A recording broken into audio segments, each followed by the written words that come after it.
Hello everyone, তনয়ার পাকশালাতে সবাইকে স্বাগত জানাই।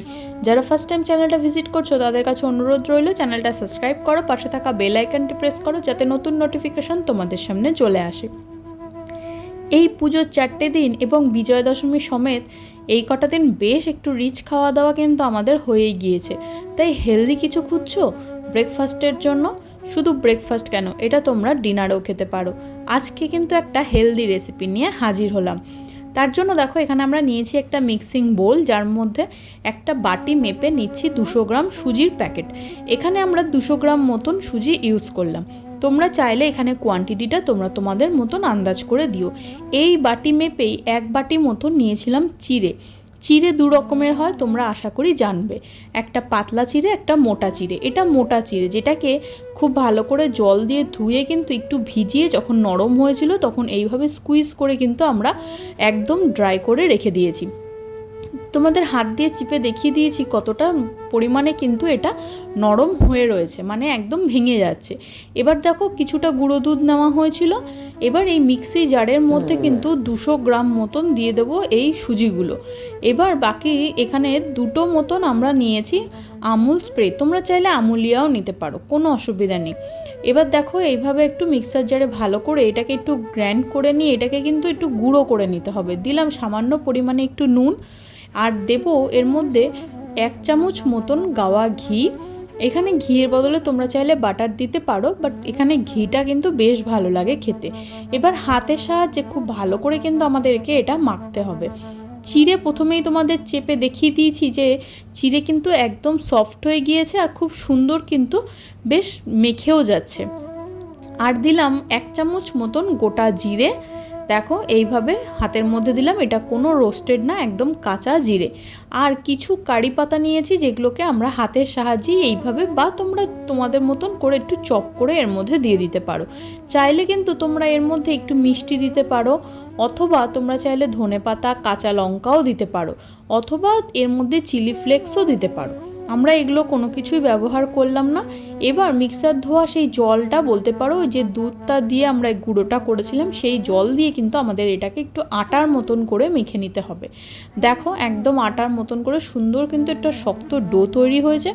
চলো এখান থেকে কিন্তু তোমাদের একটু একটা গোল্লা করে দেখিয়ে দিচ্ছে মা, যে এখানে কিন্তু ঠিক এইভাবে মেখে নেওয়ার পর কিন্তু একটা গোল্লা বা মণ্ড তৈরি হবে। এই দেখো ঠিক এরকম ধরনের। এইভাবে কিন্তু আমরা সম্পূর্ণটা তৈরি করে নিয়েছি। তোমরা যদি একটু চিলি ফ্লেক্স দিতে পারো তাহলে দেখতেও বেশ ভালো লাগে। আর এটা কিন্তু ছোট থেকে বড় প্রত্যেকের জন্য খুব হেলদি একটা ব্রেকফাস্ট বা ডিনারের অপশান হতে পারে। দেখো ডেচকিতে জল গরম করতে বসিয়ে দেওয়া হয়েছিল। এবার একটা ঝাঁঝরি বাটির মধ্যে বা থালার মধ্যে এইভাবে বসিয়ে যখন খুব সুন্দর এখান থেকে স্টিম বার হবে তখন কিন্তু এই বলগুলোকে আমাদের এইভাবে দিয়ে দিতে হবে। এটা যে শুধুমাত্র বল করেই করতে হবে এমন কোনো মানে নেই। তোমরা যদি মনে করো একটু চ্যাপ্টা করে ইডলি ডিজাইন করতে চাও করতে পারো, তাতেও কোনো সমস্যা নেই।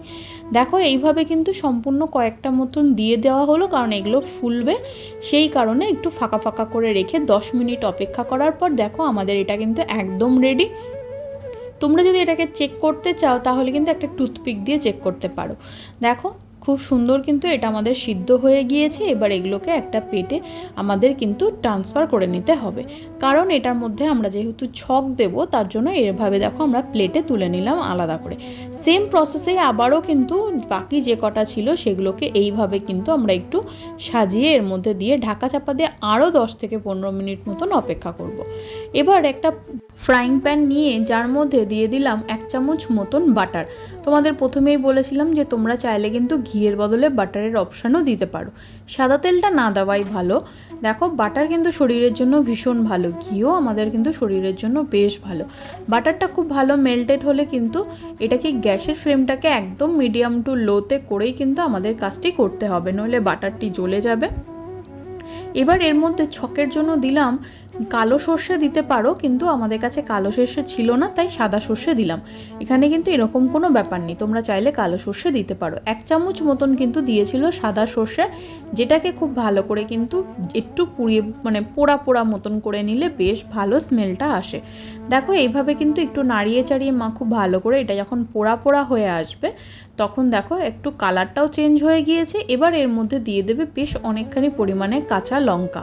কাঁচা লঙ্কাটাকে এইভাবে কুচিয়ে কুচিয়ে নেওয়া হয়েছিল আর বেশ অনেকখানি পরিমাণে কারি পাতা। প্রথমেই তোমাদের বলেছিলাম তোমরা যদি ঝালটায় অন্যরকমভাবে খেতে চাও তাহলেই মাখার মধ্যে দিতে পারো। দেখো এবার কিন্তু সম্পূর্ণ যে বলগুলো আমরা স্টিম করে রেখেছিলাম সেগুলোকে কিছুটা দিল। এবার 1 চামচ মতন সস দিয়ে দেওয়া হলো টমেটো কেচাপ। এটা একটু মিষ্টি মিষ্টি ঝাল ঝাল হলে বেশ ভালো লাগে খেতে, আর এর জন্য কোনো ডিপের প্রয়োজন হয় না। যদি কোনো ডিপের প্রয়োজন হয় তাহলে তোমরা কিন্তু এখানে ধনেপাতার চাটনি একটা অপশান করে নিতে পারো, বা এটা টমেটো সস দিয়ে খেতেও বেশ ভালো লাগে। দেখো সম্পূর্ণটা দিয়ে কিন্তু মিডিয়াম টু লোতে রেখেই এইভাবে সুন্দর করে আমাদের জাল করে নিতে হবে।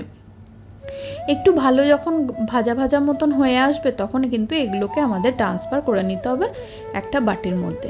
ব্যাস, আর কি লাগে। এইভাবে গরম গরম সার্ভ করো, বা যদি তোমাদের মনে হয় যে হেলদি কোনো ব্রেকফাস্ট খুঁজছো। ভালো লাগলে অবশ্যই চ্যানেলটা ছাড়ার আগে সাবস্ক্রাইব করো, লাইক করো, শেয়ার করো, কমেন্ট করো। ধন্যবাদ। দেখা হচ্ছে আরও একটা রেসিপি।